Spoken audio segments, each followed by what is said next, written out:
오늘의 현장 기초공구와 중급공구 편에 이어서 일반인들을 대상으로 하는 2천만 원 아끼는 집수리 클래스를 오픈했어요. 여기까지 오신 분들 모두 환영하고요. 이례적으로 존댓말로 진행하기로 했습니다. 이견이 없겠죠. 오늘의 현장 유튜브나 인스타그램에서 다뤘던 내용도 있고요. 새로운 내용도 다수 추가되어서 알차게 꾸며보려고 노력했습니다. 아시다시피 유튜브에서 롱폼으로 진행하는 여러 집수리 관련 콘텐츠가 정말 많죠. 손재주가 좋으신 분들은 그 유튜브 영상들만 보고도 각종 문제를 해결할 수 있을 겁니다. 하지만 제가 안타까웠던 점은 간단한 집수리를 한다 해도 그것에 대한 제반 지식이나 시공 전에 알아야 하는 안전에 관한 부분 또는 화질이나 오디오 등 촬영에 관한 내용들이 열악해서 그것만 보고는 따라하기 쉽지 않다고 생각했어요. 오늘의 현장 집수리 클래스의 차별점은 시공하기 전에 알아야 하는 공구나 기초 지식들을 미리 알려드리고 혼자 할 수 있는 일이었구나 하는 것을 느끼게 해드리는 것과 실제 영상만을 보고 차근히 따라할 수 있게끔 만드는 것에 집중을 했다는 거예요. 시공을 더 자세하게 보기 위해서 가능한 접사를 많이 했다는 것을 미리 알려드리고요.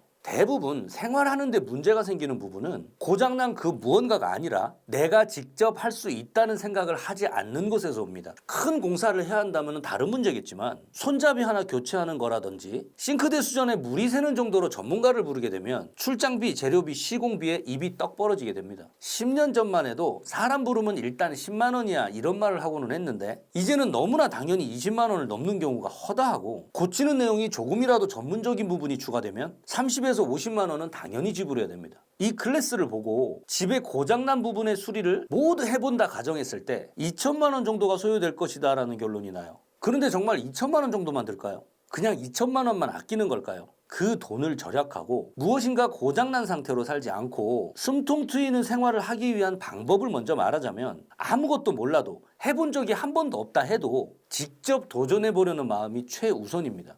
보통 내 일이 아니니까 또는 내 집이 아니니까 무서우니까 귀찮으니까 하는 경우가 대부분이기 때문에 안 써도 되는 돈을 내보내야 하는 경우가 태반이고 일 끝날 때마다 청구되는 비용에 헉 하고 놀라는 걸 반복하게 되죠. 사람 불러 고치면 편안하니까 돈이 든 건 아깝지만 생활하다 보면 또 잊어버리게 되죠. 어쩌면 그런 비용이 당연하다고 느껴질 수 있어요. 용기를 내십시오. 기본적으로 집수리에 필요한 공구도 조금만 투자해서 구매하세요. 평생 쓴다 생각하고 절약되는 인건비의 일부다 생각하면 아깝지는 않을 겁니다. 왜냐하면 이번 클래스를 알차게 사용하시려면 맨손으로는 절대로 따라하기 힘들 것이고 그런 걸로 중간에 포기한다는 건 참 아쉬운 일이거든요.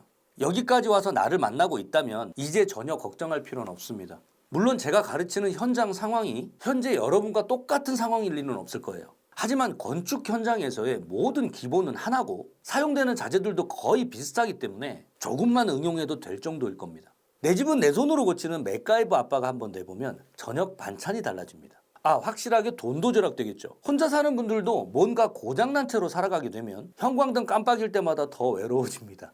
하나씩 배워보자고요. 내 집은 내 손으로.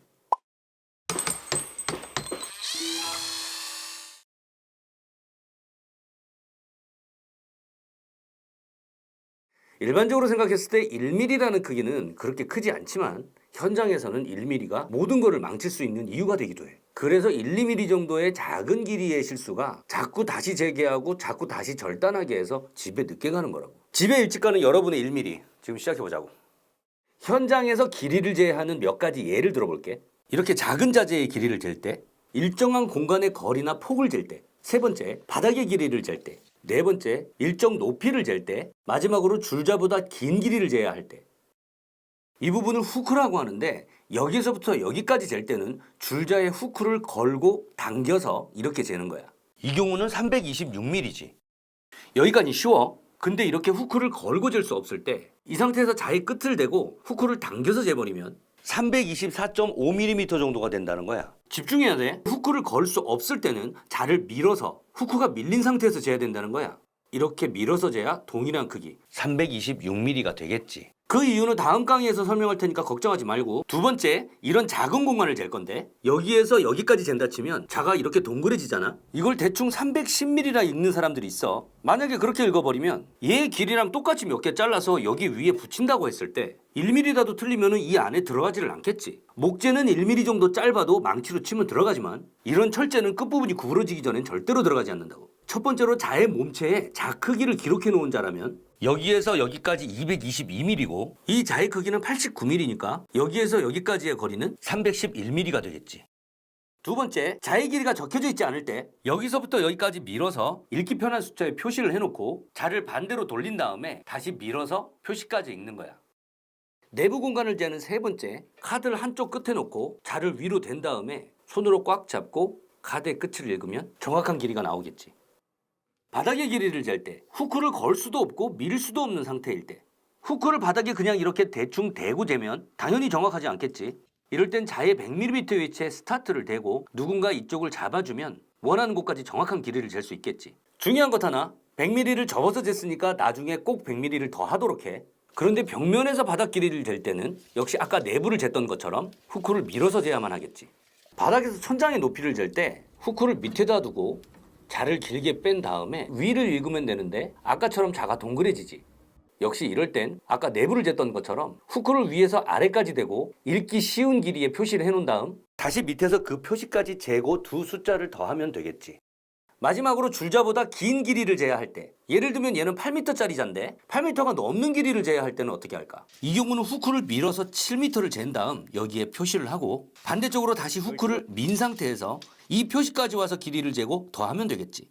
역시 나중에 100mm를 더 해줘야 되겠지.